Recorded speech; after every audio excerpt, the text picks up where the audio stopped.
I want to deal with biblical so-called history and true archaic record. We're gonna deal with a video. Video is a good video. You understand me? It brings some what is so-called biblical fact about the birth of humanity. And as it states, uh, the second historical marker of mankind through the three sons of Noah. Now, we should know by now that Shem, Ham, and Japheth never existed. These characters are people who represent types of humanity. The cradle of civilization is not in what is called the so-called Fertile Crescent. During that particular time, there was nothing fertile about Mesopotamia. It was a vast desert wilderness where a lot of sheep and goat herders and nomadic Semites roamed. That's what it was. You see what I'm saying? So, in this video that I'm going to play, it's going to highlight the place in the area between the Black and the Caspian Sea, Mount Ararat, where the three sons of Noah came and migrated to their respective places and began to flourish and create powerful kingdoms. And the only what would be considered truth about the kingdoms when you start dealing with chronology is what happened in Africa. And what I want to bring to our knowledge is the fact that the birth of civilization happened in Africa. It didn't happen in the Middle East. It didn't happen in Mesopotamia. Mesopotamia was a region that was already populated by African people. To be more precise, the Cushites, who were called Ethiopians by the European. What is Ethiopian? Ethiopian is a descriptive term that means burnt face people. So when you start dealing with the word Ham or Ham, it comes from the word Kim or Kemetic or Kamites, because this is what African people call themselves, black people. Even when you go into Mesopotamia, you got a group of people who were Cushites who call themselves the black-headed people. Why would they designate themselves in those types of terms? To separate themselves from other groups and races of people that began to invade the areas that they populate, right? So let's just deal with this one son called Shem of Noah.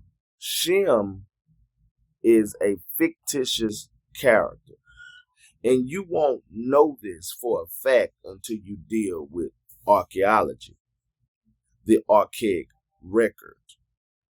You see what I'm saying? Because there was once upon a time where no Semitic people existed. Because a Semite is a mixed breed. He's a mulatto, right? That's what he is. There ain't no way around it. There was once upon a time where Europeans never existed. They was a mutation of the African type in Northern Europe due to the worm glaciation that happened to last about 100,000 years. This is documented. You see what I'm saying? So the Bible uses archaeological, paleontological record in order to construct its narrative. That's what it does. So when we watch this video, we're going to see how they, according to the Bible, try to create migration routes of these so-called three sons who were brought into existence by this one character called Noah. And one thing that I want to bring to our attention is Noah also represents a group of people who were subjugated and civilized around the 17th and 18th century BCE. These people lived in the Mediterranean, and they were the first of the Proto-Indo-Europeans to become civilized and subjugated and colonized by African people, and they were called the Minoans. And this is where you get the term Noah. It comes from the Minoan civilization. And they used and created a character called Noah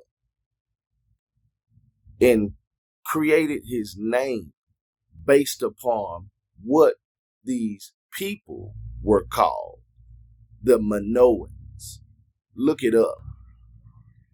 It takes common sense to see these things as you study them. Because when you look at the motive of the writers of the Bible, and we're going to get into that too later in a different lecture, when we get into the motive of the writers of the Bible, you will see in detail what they're doing, why they're doing it, and why they created these narratives for the believer, right? So let's look at this video real quick.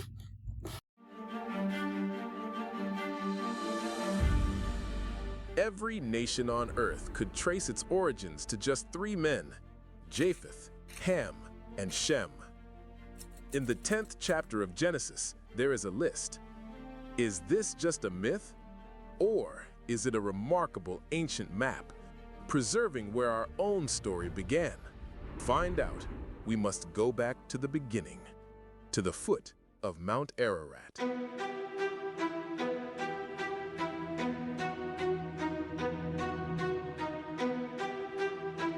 After the Great Flood, history begins again with one family. From the sons of Noah, the map of humanity began to take shape. Through Japheth, the people spread north and west toward the coastlands and the distant islands. Through Ham, they moved southward toward Africa and the Arabian Peninsula, founding some of the mightiest empires the world would ever know. And through Shem, the descendants settled in the heart of the ancient Near East, the cradle of civilization, the land known as the Fertile Crescent.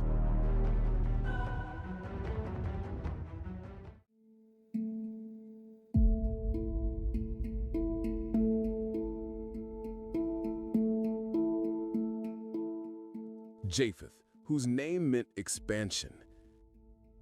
He fathered 7 sons, Gomer, Magog, Madai, Javan, Tubal, Meshech, and Tiras. Their heritage would lay the foundation for nations stretching from the Black Sea to the shores of the Mediterranean. From Gomer came 3 sons, Ashkenaz, Riphath, and Togarmah. It was through Ashkenaz that the famed Scythians, the legendary horse masters of the steppes first arose.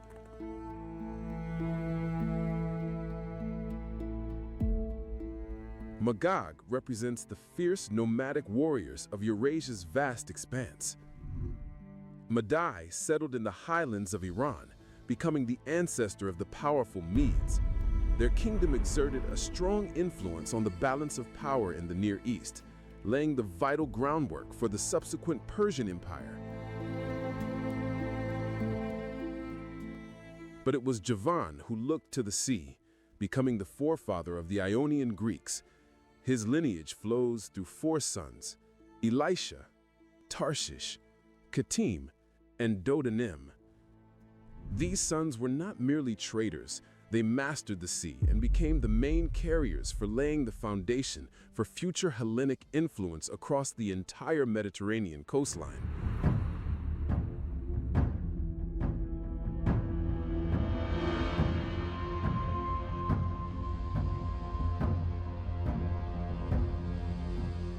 Japheth's expansion concludes here. Now we must turn our attention to the south.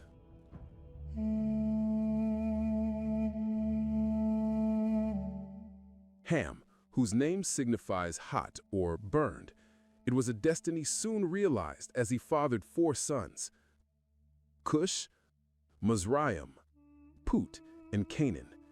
These sons were the true empire builders and city founders of the ancient world. Cush, the firstborn, brought forth a vast lineage. His 6 sons were Seba, Havilah, Sabta, Rama, Sabteka, and Nimrod. And from Rama came Sheba and Dedan. All of them spread across the Arabian Peninsula, names famed for their Arabian commerce and wealth. But from this powerful lineage emerged the figure of Nimrod. He was the first heroic warrior on earth, the founder of the great Mesopotamian cities of Babylon and Nineveh.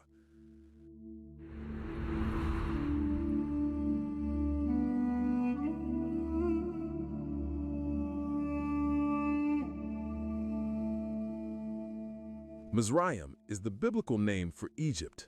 His 7 descendants, the Ludim, Anamim, Lahabim, Naptuhim, Pathrusim, Casluhim, and Kaphtorim, settled the Nile Valley, constructing the magnificent civilization of the pyramids.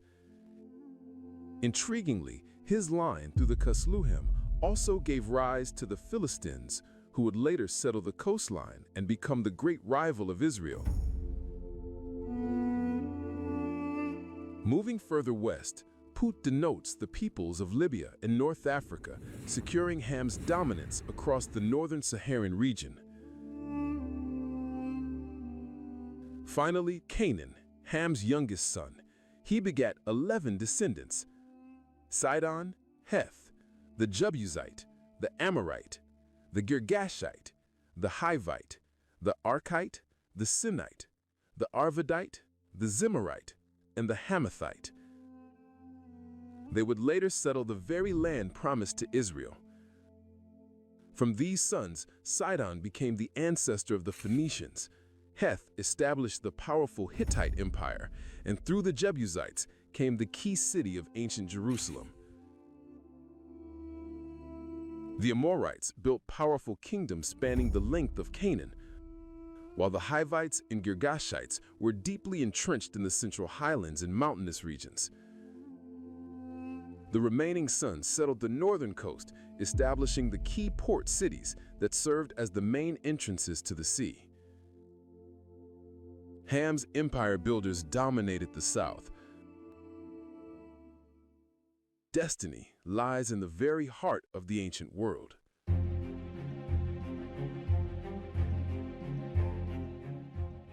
Shem, whose name signified name or reputation.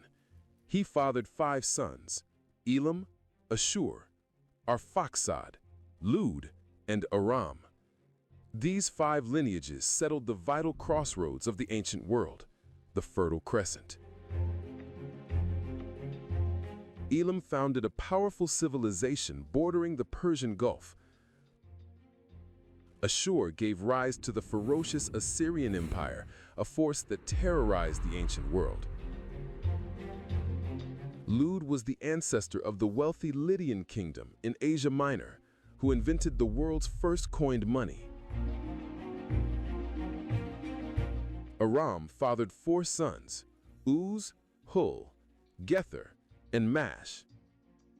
He brought forth the Arameans, whose language became the lingua franca for regional commerce and culture. But it is the lineage that stems from Arphaxad that the biblical record traces with the most meticulous detail.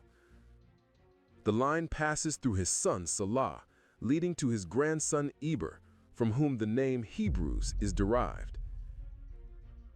Eber then branched into 2 main lines, Peleg and Joktan. Joktan's lineage produced 13 sons, Omada, Shalef, Hazarmaveth, Jira, Hadaram, Uzal, Dikla, Obal, Abimael, Sheba, Ophir, Havilah, and Jobab. They founded many of the early Arabian tribes. But the other line was Peleg. This path runs through generations including Ru, Serug, Nahor, and Terah until it converges on one central figure in history, Abraham.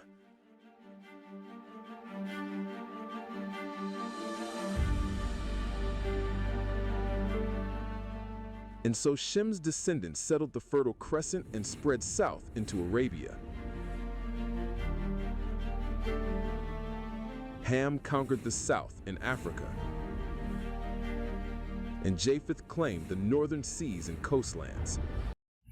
All right, so after watching this video, the first thing I want to deal with, is the fact that there was no flood story.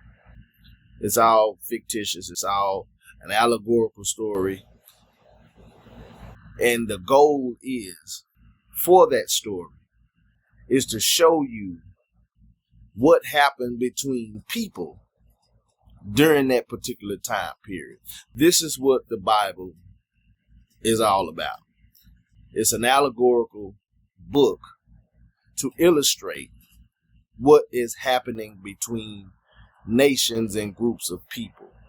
Now, the migration of the 3 sons of Noah from Mount Ararat is also fictitious.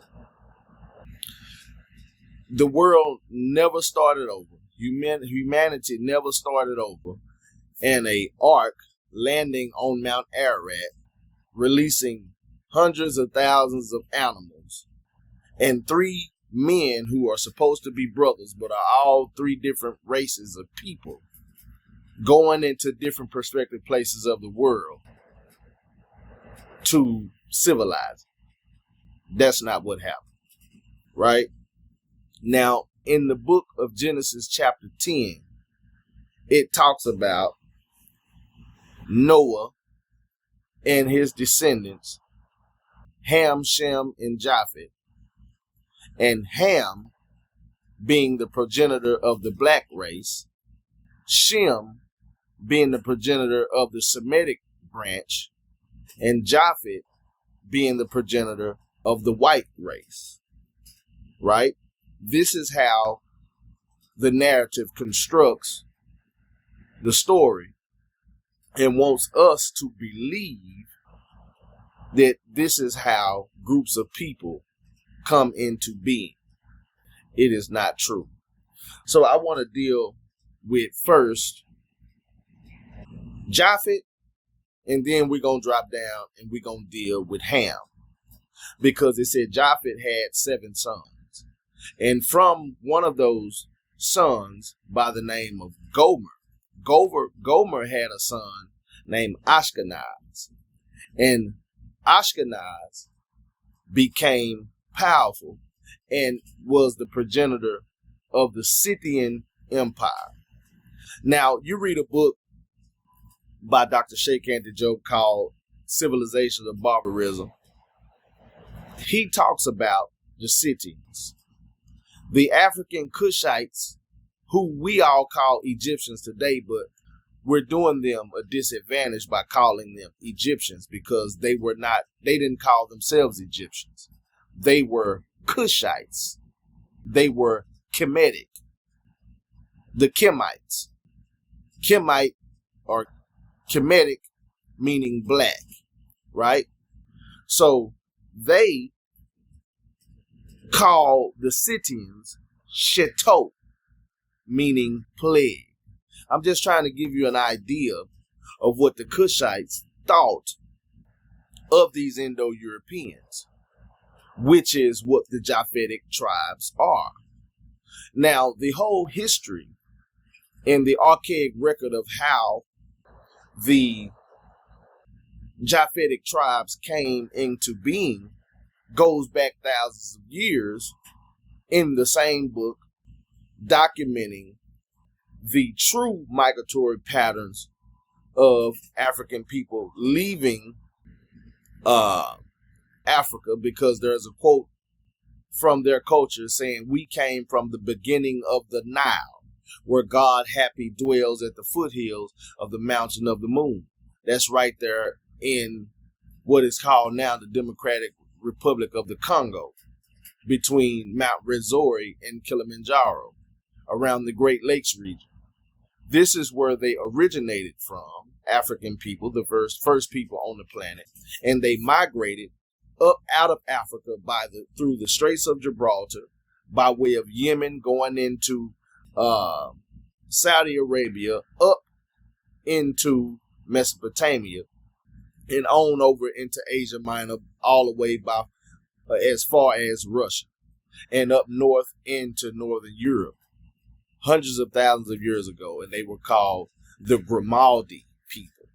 These were your first human beings, Homo sapiens sapien, that left out of Africa.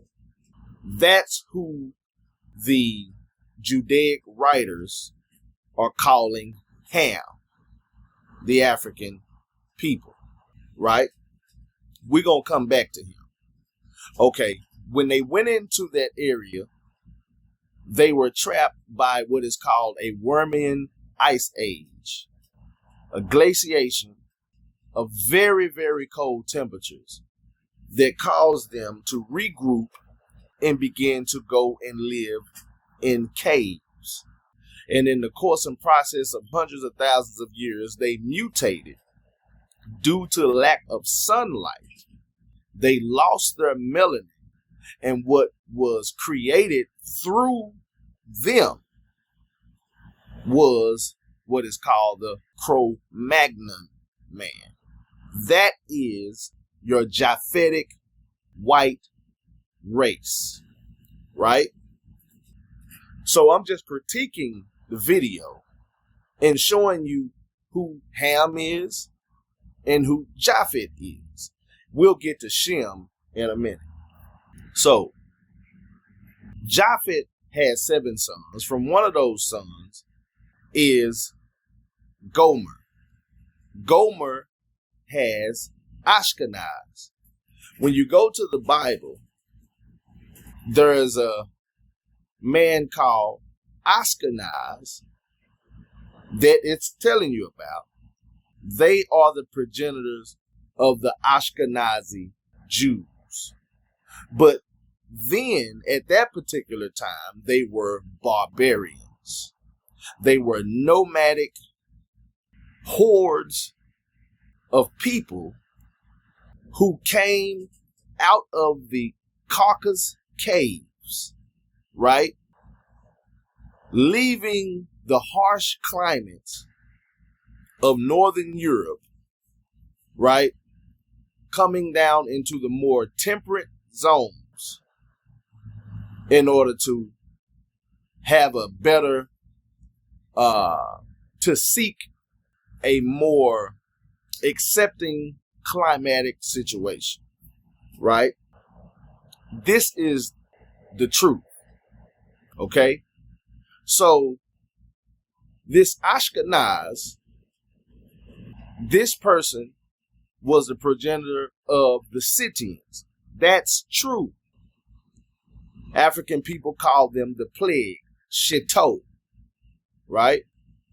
Now what happened was these particular people came down into Mesopotamia and encountered the Cushites. So now let's go back to Ham. When Ham, or the Cushites, represented by the Hamitic Africans, went into that land, they civilized Mesopotamia.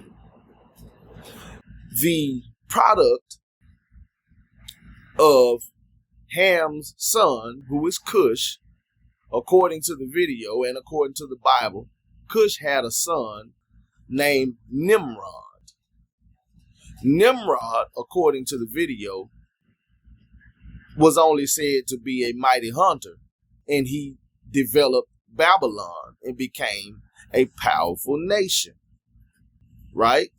But Babylon wasn't the only city in Mesopotamia. You had Sumeria, the Sumerian Empire. You had the Elamites.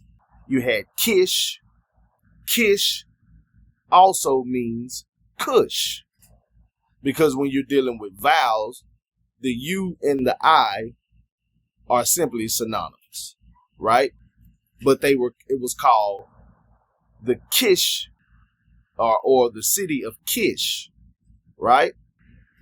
So Nimrod became a mighty hunter in the land, and he was blessed by God and became powerful.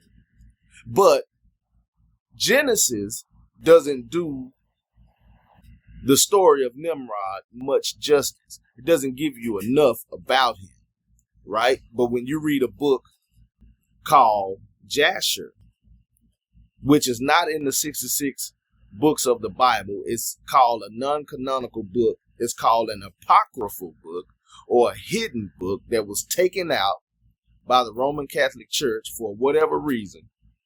You see what I'm saying? This book, Jasher, is also called Sefer HaYasa literature, or Sefer HaTorah, right? Which means Book of the Upright Ones, written by a man named Solomon Bar Isaac, called Rashi, who is a Judaic scholar. He's also is a Lombard, born around 1080, 1100 CE, and he wrote this particular book, Sefer HaYasa literature, which is the blueprint for Judaism. What do I mean, the blueprint of Judaism? It's exactly what I mean. The first 5 books of Moses, Deuteronomy, Exodus, Leviticus, Numbers, and Genesis, are all represented in the book of Jasher, right? So this book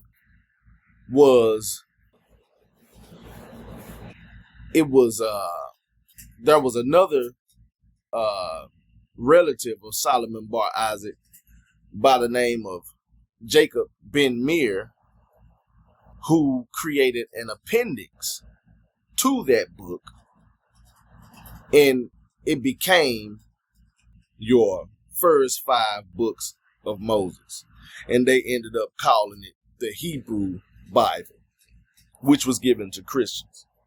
In that book, it describes what happened with Nimrod. So in the book, it says that Nimrod's brothers went to war with Japheth in the land of Mesopotamia. They had a conflict, right? The true history, that is archaic record, dictates that the barbarians from the north, leaving the more hostile regions of Europe, coming out of an ice age, seeking a more hospitable climate, encountered the Cushites and came in robbing, raping, pillaging, and destroying and absorbing the culture and civilization of the Cushites in Mesopotamia. And in so doing,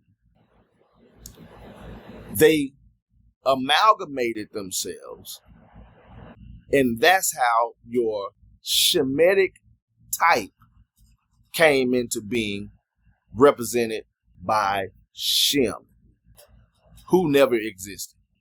Japheth never existed, nor did Ham ever existed. All of these characters are fictitious, and they are typologies of people who are located in the regions that are spoke of and itemized in the video, right? So, also, Shem ended up having another child, and his child was named Terah.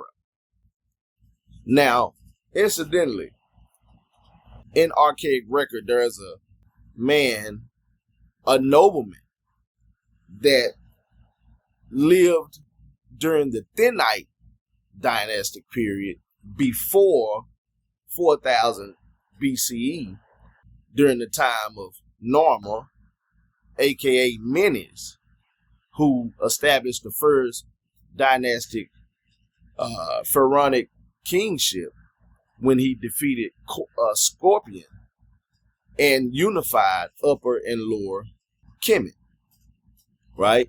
There were 10 Thinite kings, and I think that Terah Neter was one of those first noblemen. Now, this would be a time of the antediluvian age when this man existed, which is the time before the flood that washed away all of this history that's not in the Bible. Well, I'll say this. It is in the Bible, but it's represented by the lineage of Adam. Okay, what do I mean by that? Adam had sons. He had Cain and he had Abel. But when you go down the lineage, you have to basically follow the storyline, right? Cain kills Abel, right? So you begin with Adam. Abel is dead. He has another son, Seth, and that's where you begin the lineage. You got Adam, and then you have Seth. Seth begets Enos. Enos begets Canaan. Canaan begets Malil. Malil begets Jared. Jared begets Enoch. Enoch begets Methuselah. Methuselah begets Lamech. And Lamech begets Noah. That's 10 people, right? All of these people lived up to and including almost 1,000 years outside of Enoch, who's said to live about 365 years, and then he was taken because of how righteous he was or whatever. But we know people don't live 1,000 years. So when you add those years up, it's about 10,000 years.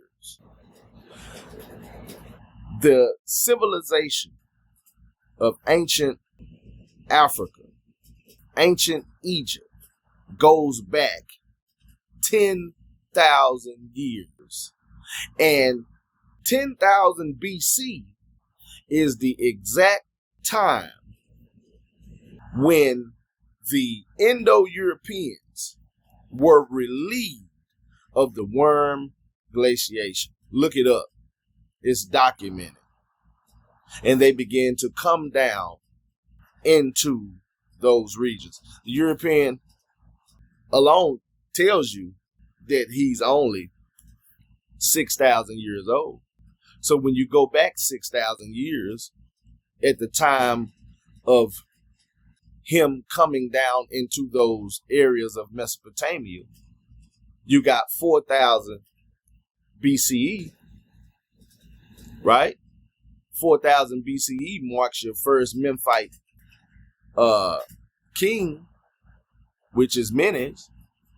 See what I'm saying? The math is there. But in any case, Shem is a product of that encounter, right? So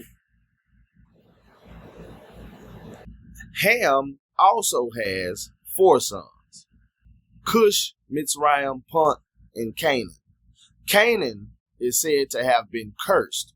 When you read the literature of the Ashkenazi Jews who created Judaism and inserted themselves in history through their literature when they became literate, because they weren't literate for hundreds of years. Once they became literate, they inserted themselves in history through the memory of the history of themselves and their interactions with African people, right? So they created these fictitious characters and incarnated these characters through this literature. And that's where you get all these names of descendants from Shem, Ham, and Japheth, right? So Canaan was said to have been cursed due to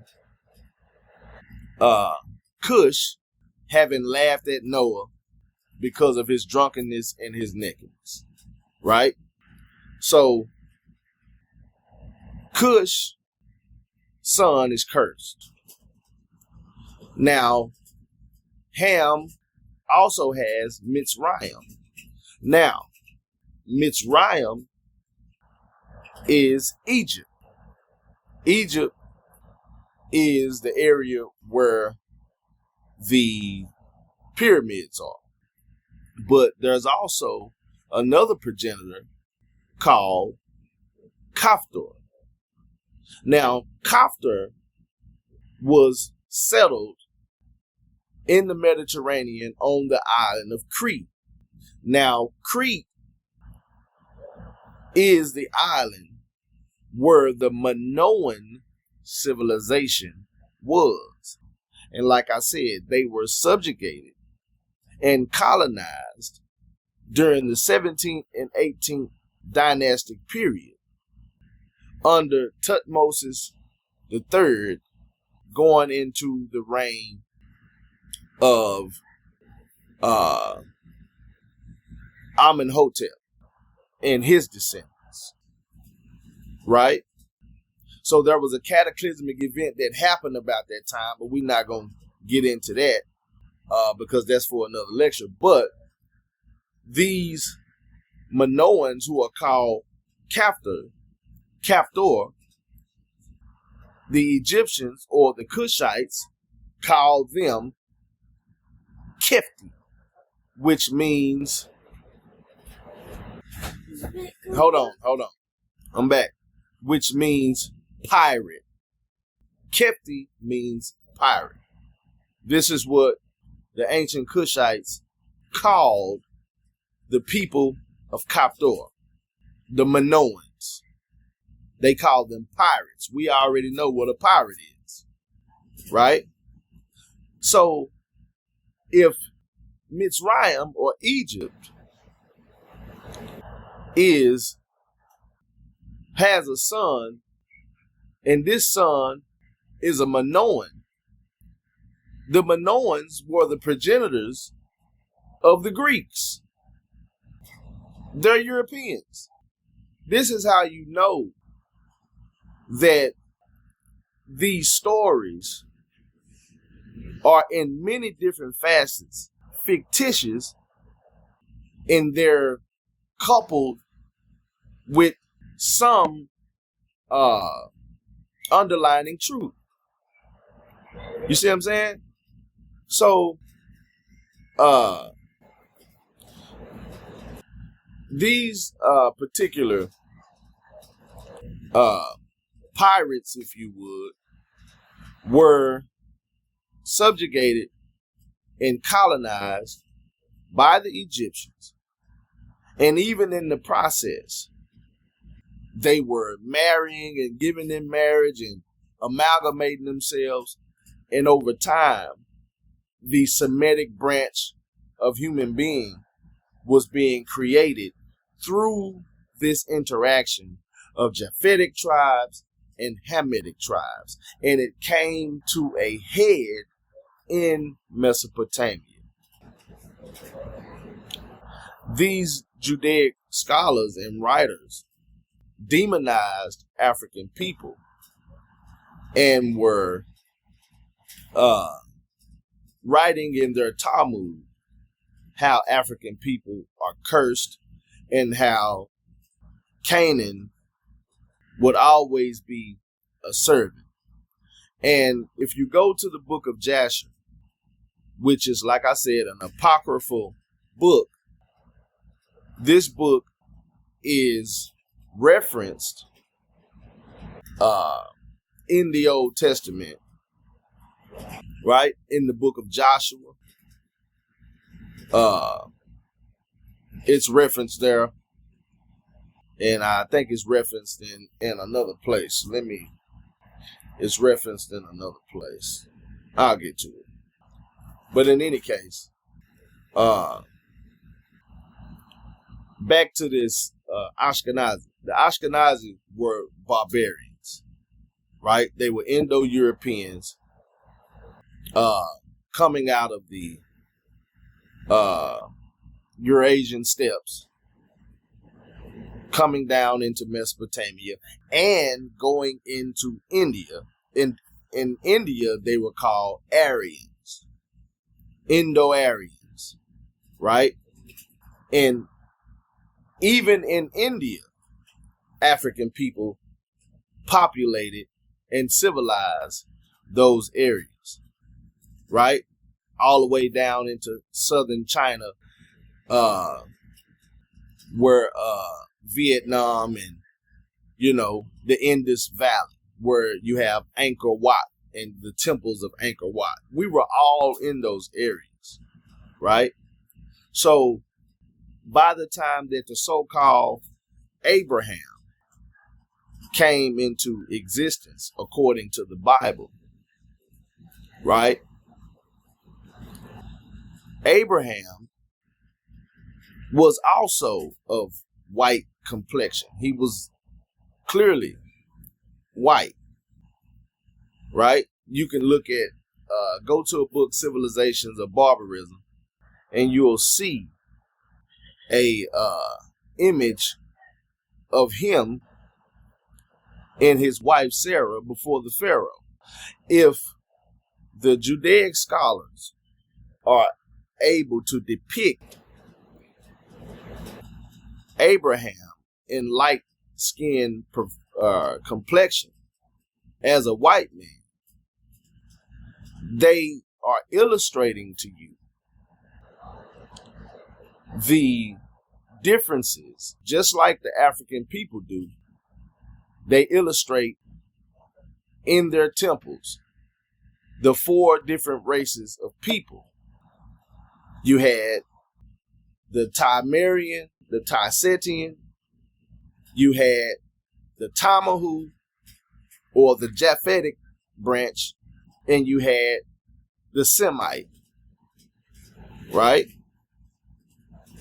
And both the Semite and the Semite was called, what was it called? What was that? It's another derogatory term. They call them the troglodyte, because which is what the word troll comes from.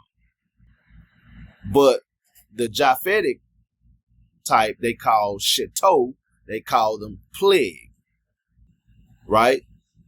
And they looked down on these people because of how barbaric they were and how they came in and they stole and they were a nuisance to African society. You see what I'm saying?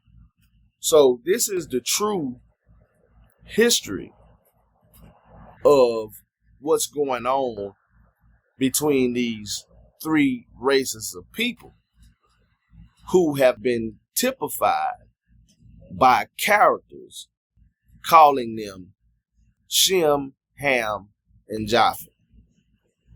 Like I said, the book of Genesis don't give you much justice when you deal with the Nimrod character. Nimrod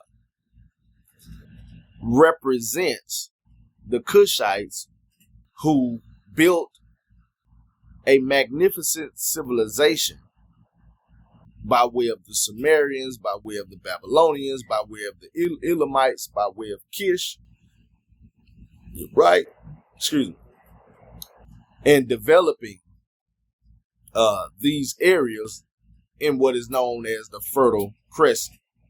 But this is not where civilization began. It's not the cradle of civilization. That is not true. Now, I'm not telling y'all to not to leave your religious beliefs or anything like that. I'm just simply here to tell you what the facts are. There is no flood. Noah, like I said before, means and comes from the Minoan civilization. So if you use chronology, Abraham is said to have come into Africa around the same time that the Minoan civilization was flourishing, around 1700, 1750 BCE, right? And this was also the same time period that the groups of sheep herders and goat herders came into Africa, came into the land of Kemet, right? And they were called shepherd kings. This is what they were called, shepherd kings. Hyksos. And the African people who encountered them did not like to deal with shepherds. I don't know if it was just because, I think it was just they just had a crude way of interacting with them. And they also had the mindset of their progenitors, which was the Japhetic tribes. They came in as patriarchs. The patriarchal mindset came from the Indo-European. And his offspring, the bastardized new hybrid creatures in the form of human beings, the Semitic branch of human beings, were the new breed in their offspring. This is who Shem is. He's not a real person. He's not. Neither is Japheth, neither is Ham, neither is Cush, neither is Mizraim, neither is Punt, or all those different characters that the video itemized that occupied those different regions. You see what I'm saying? So,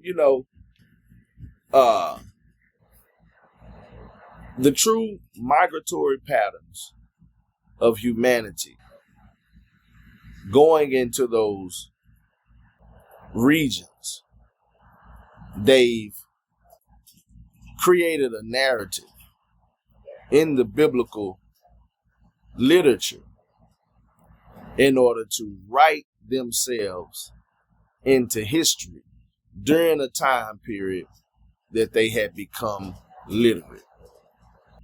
The Ashkenazi child of Gomer was the Ashkenazi Jew, the Khazarian Jews, who came out of the Eurasian steppes as barbarians. And when they became civilized, when they became literate, they wrote themselves into history by absorbing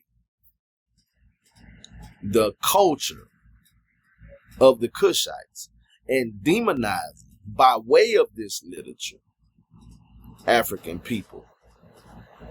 There was no flood. Not a flood like is described in the Bible. Right? So I'm trying to make sure I don't miss all my points. You know, when you deal with the story of the Ark and how the Ark was placed right there in Mount Ararat. Mount Ararat is a mountainous region where the cave dwellers dwelt. So it makes sense that they would place the Ark there and say that this is where they came from, because this is the archaic record.